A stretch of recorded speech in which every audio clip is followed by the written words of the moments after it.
Impressions on the scrimmage of the weekend?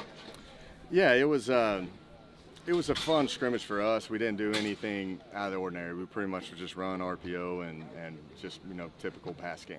It didn't do much motioning or shifts around balances or anything like that to try to catch them off guard because we're trying to get some clean evaluations. We talked to Sermon on it all, and he was going to play a lot of man free in that scrimmage. Just to see if we can see some guys step up and make some plays one-on-one. And I thought overall, we had some receivers step up and do some pretty good things at times. I thought Jeremiah Hunter had a really good scrimmage.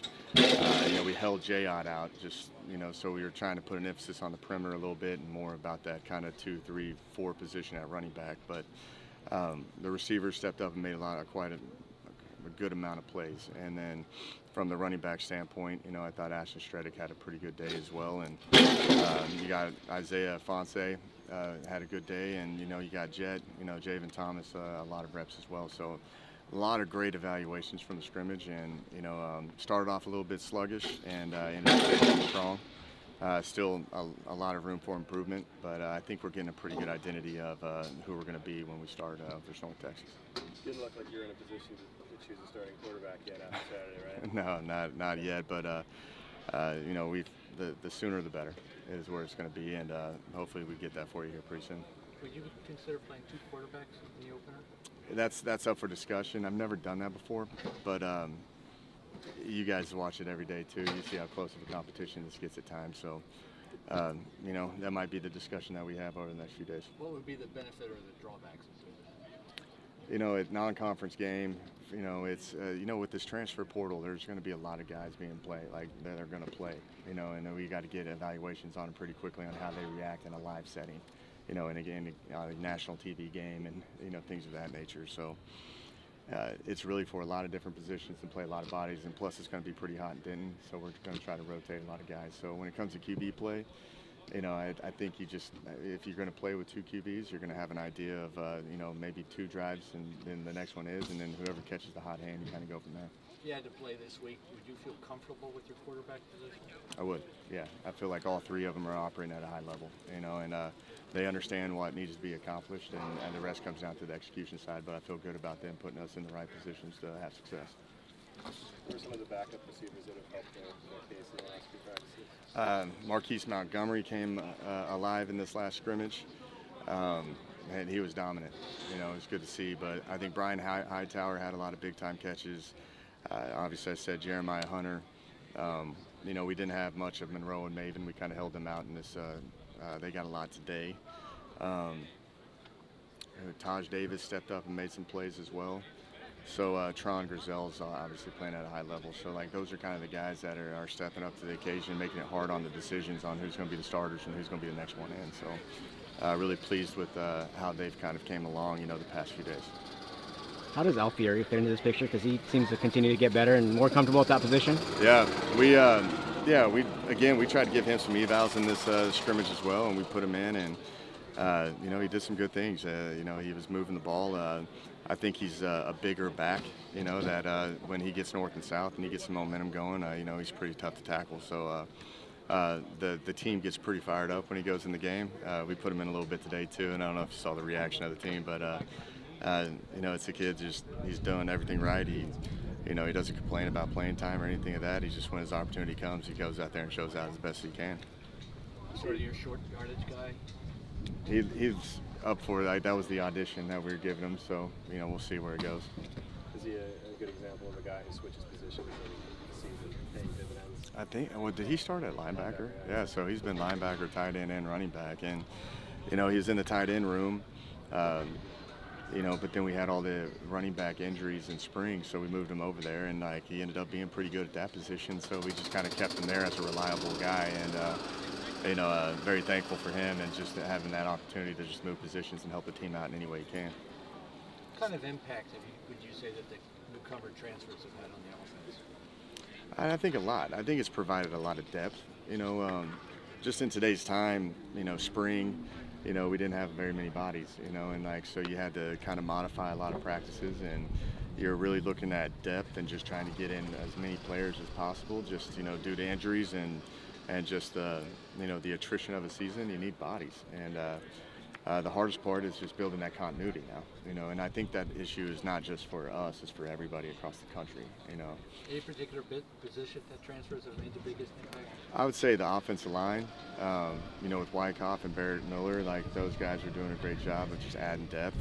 And even at the receiver position with the depth with Taj Davis and with Marquise Montgomery and even Dortch as well. So, yeah, like I'm saying, like I'm happy. Like I only had 2 QBs in spring, and now I got like 8 of them out here. So like I'm happy just with the numbers.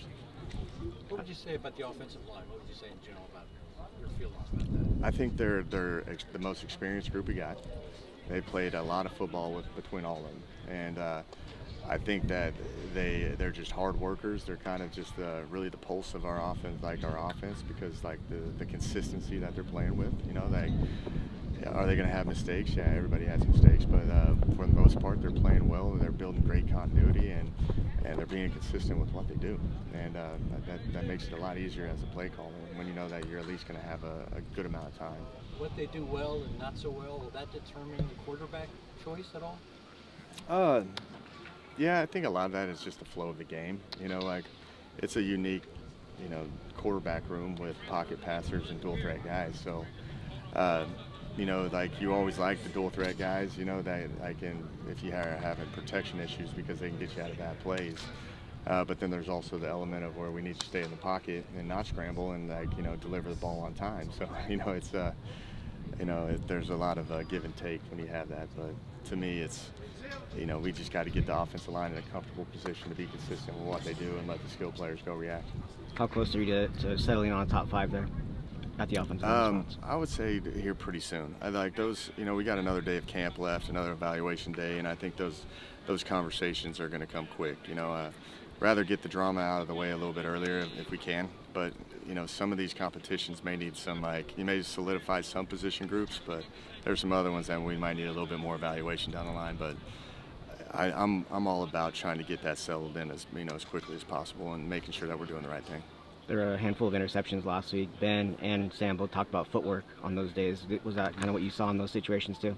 Yeah, you know, and that was one of the days where we're doing a lot of just pocket stuff, and the pass rush was getting to us, and you got to be in position to get the ball out of your hand. You know, you can't be lazy with your footwork at all, because you got to react. You know, the best QBs just find ways to get it to their check down or get the ball out of their hand if they feel the pass rush is sinking in on them. So we had to speed up the footwork.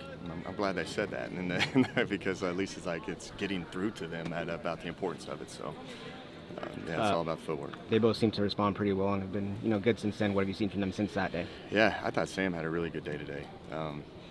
You know, I thought, you know, Ben had a really good day in the scrimmage.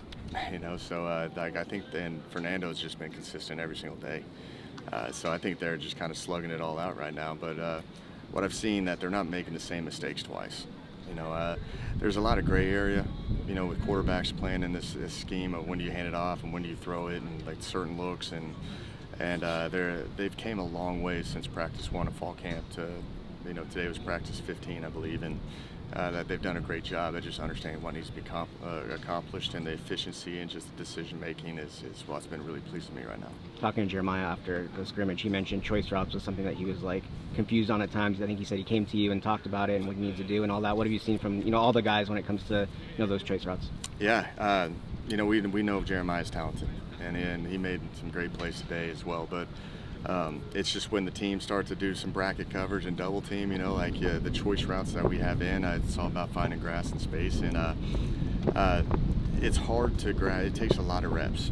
It really does. And I think in that scrimmage, you know, the day before the scrimmage, you started seeing strides, and then the scrimmage, it clicked, and then he goes out here and he's doing everything right. So I was glad that the light, you know, just kind of turned on for him with that, because you know, he's a threat, and they're going to put a lot of people over the top of him, you know, but there's ways to still get open if you just understand what they're trying to accomplish. And I think he, you know, said that, he just came in, met with me a lot.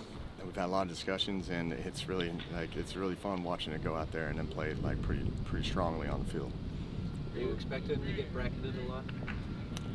I would think so. Yeah, he's a talented guy, you know.